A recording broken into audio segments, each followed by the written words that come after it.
आरोपी सापडत का नाही एवढे दिवस झालं? आम्ही काय मागतोय आता?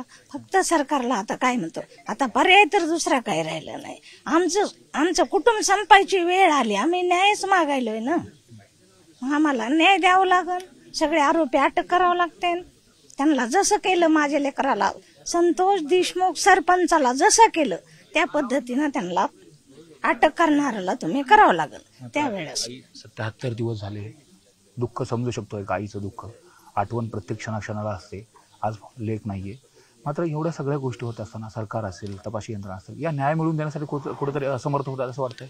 समजत अहो, सगळ्यांना पण माझ्यासारखे मुलं असतील, त्यांच्यासारखी आई असेल, मग सगळ्यांना पण हेच करायला पाहिजे ना. काहीतरी लक्ष द्यायला पाहिजे, करायला पाहिजे. किती त्यांना आमच्या कुटुंबाला किती त्रास व्हायला आहे. आम्हाला जायची वेळ आली तरी सुद्धा कुणाला समजत नाही. मग आता काय करायचं? त्यावेळेस त्यांना किती 2 तास 3 तास लागले असते. माझ्या लेकराला हे घेऊन गेले, यांना संपून टाकलं. मग मला वेळ द्यायलाच ह्यांना 3 महिने झाले तरी ह्यांना का भेटत नाही वेळ, का सापडत नाहीत, का काय होत नाही. नाही तर शेवटी आम्हालाच तुम्ही संपून टाका, विषयच संपला सगळा आमचा. पुढे काहीच बोलायचं नाही.